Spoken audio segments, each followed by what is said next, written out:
वंदे मातरम दोस्तों। हर समस्या का अंत डायरी और पेन है। आइंस्टीन ने कहा था, जो कि एक महान वैज्ञानिक थे, मुझे यदि डायरी और पेन दे दिया जाए तो मैं इस दुनिया की सभी महानतम खोजें कर सकता हूँ, क्योंकि मेरा मस्तिष्क ही मेरी एक प्रयोगशाला है और जो भी विचार आते हैं मैं उसको लिखने के लिए डायरी और पेन का इस्तेमाल करता हूँ। ओशो भी डायरी और पेन अपने साथ रखते थे। जो भी विचार आता था उसी समय जहाँ पर भी हो वहाँ बैठकर वह लिखना चालू कर देते। इसलिए उनके दोस्त कहते थे कि इनको जो भी विचार आता है घंटों तक ये लिखते रहते हैं और उन विचारों को लिखकर ही आगे बढ़ते थे। ऐसे कई महान वैज्ञानिक साहित्यकार हुए हैं जो डायरी और पेन अपने साथ रखते थे और अपने जीवन की घटनाओं को संग्रहित करते थे, वैज्ञानिक खोजों को संग्रहित करते थे। इसी कारण कई महान आविष्कार हुए। भाषा और लिपि का आविष्कार यूं ही नहीं हुआ, उससे कई महानतम खोजें करना और लिखना, संग्रहित करना संभव हो पाया। इसलिए पीढ़ियों तक हम उस ज्ञान को आगे पहुंचा पाए और महानतम खोजें कर पाए। इसलिए जानवर इतने पीछे हैं और मनुष्य इतने आगे बढ़ गए, क्योंकि वह लिख पाए, भाषा का विकास कर पाए। क्योंकि जो ज्ञान संग्रहित हो रहा है उसको लिख कर ही अगली पीढ़ी तक पहुंचाया जा सकता है, नई नई खोजें की जा सकती है। मनोवैज्ञानिक कहते हैं, मनोचिकित्सक कहते हैं कि आपकी अधिकतर शारीरिक समस्याएं मानसिक व्याधियों के कारण ही उत्पन्न होती हैं। 90% बीमारियां आपकी मानसिक व्याधियों के कारण उत्पन्न हुई है। और जो भी विचार आपके मन में आते हैं, मनोचिकित्सक कहते हैं उसे लिखते रहिए। जो भी बीमारी है वह नष्ट हो जाएगी। एक व्यक्ति को बहुत अधिक सर्दी रहती थी, अस्थमा रहता था। मनोचिकित्सक ने कहा कि जितनी भी बार आपका गला खराश करने की इच्छा होती है, आप गला खराश कीजिए, खींचिए, लेकिन उसे नोट कीजिए कि दिन में कितनी बार आपने गले को खराश किया है, कितनी बार थूका, कितनी बार छींके। उस लिखने मात्र से वह बीमारी कुछ हफ्तों में समाप्त हो गई, वरना बरसों से वह बीमारी उसको थी। इसलिए कई बीमारियां ऐसी है जिसको हम बार बार अगर लिखते हैं, नोट करते हैं कि दिन में ये घटना कितनी बार घटित हुई, तो हम उससे मुक्त हो सकते हैं। लिखने मात्र से चीज़ें बदल जाती हैं, हम समस्याओं से मुक्त होने लगते हैं। हमारे मस्तिष्क में बहुत सारे विचार आते हैं, हम बहुत सारा कार्य करना चाहते हैं।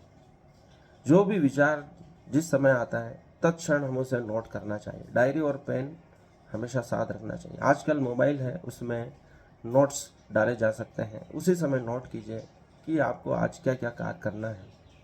जब आप समस्त विचारों को लिख लेते हैं तो उसमें बहुत सारे विचार ऐसे होते हैं, बहुत सारे कार्य ऐसे होते हैं जो करने योग्य नहीं है, जो कि बहुत कम उनको करने की आवश्यकता है या अनुपयोगी है, कम उपयोगी है।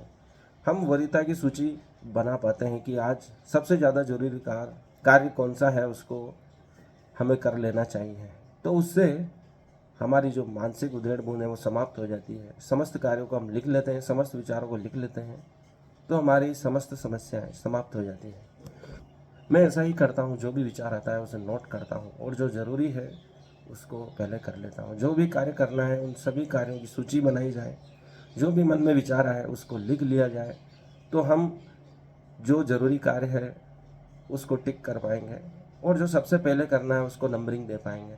इससे हमारी मानसिक उधेड़ बुन समाप्त हो जाती है और हम जो भ्रम में रहते हैं कि अधूरे हमारे कार्य रह गए, उसको भी हम पूरा कर पाते हैं लिखने के द्वारा।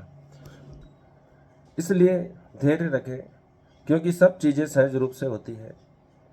हम अतिरिक्त प्रयास करके, जल्दबाजी करके उसे बिगाड़ देते हैं, क्योंकि कलियों से फूल स्वयं बनते हैं और फूल स्वयं खिलते हैं, उसमें किसी की मदद की आवश्यकता नहीं होती है। इसलिए चीज़ों को स्वयं होने दें और उसे नोट करते जाएं, क्योंकि आप अपने आप में सुधार करते जाते हो तो सब उपलब्धियां स्वयं मिलती जाती है। आप सर्वश्रेष्ठ होते हो तो सब चीज़ें आप एक चुंबक की भांति आकर्षित करते हो। शिव जी तप करके, ध्यान करके सर्वश्रेष्ठ हुए तो उन्हें सती और पार्वती स्वयं मिली। राम जी सर्वश्रेष्ठ हुए तो सीता जी उन्हें स्वयं मिली। कृष्ण सर्वश्रेष्ठ हुए तो रुक्मणी ने स्वयं उन्हें बुलाया। इसलिए अपनी योग्यता बढ़ाएं, अपनी उपयोगिता बढ़ाएं, उपलब्धियां स्वयं प्राप्त होती है। उपलब्धि बढ़ने से ही सिद्धि प्राप्त होती है। अर्जुन वन में तपस्या करता है और उसे दिव्यास्त्र प्राप्त होते हैं। और उसी समय दुर्योधन कर्ण समेत राजमहलों का भोग भोगते हैं, तपस्या नहीं करते हैं तो वे अपमानित होते हैं, हार का सामना करते हैं। तो निष्कर्ष यही है कि हमारी उपयोगिता बढ़ाएं, योग्यता बढ़ाएं तो सिद्धियां, उपलब्धियां, सफलताएं स्वयं मिलेगी। उपलब्धियां भी सर्वश्रेष्ठ को ढूंढती है। यह ठीक वैसे ही है, समय आने पर फल पककर गिर जाता है। जैसे ही हमारी योग्यता पूरी हो जाती है तो सफलता हमें स्वयं मिल जाती है और तुम चुंबक की भांति सफलताओं को आकर्षित करते हो, क्योंकि जिसमें कमी होती है वही दूसरों की तरफ आकर्षित होता है, दूसरों की उपलब्धियों से आकर्षित होता है। जब आप सर्वश्रेष्ठ हो जाते हो तो उसे किसी की आवश्यकता नहीं रहती है। इसलिए कहा गया कि परमात्मा एक है, अकेला है, क्योंकि उसे किसी की आवश्यकता ही नहीं, क्योंकि वह सर्वश्रेष्ठ है। इसलिए मित्रों, आज के लिए इतना ही। अपनी समस्याओं को नोट कीजिए, डायरी पेन हमेशा साथ रखिए, फ़ोन में आपके नोट्स बनाइए।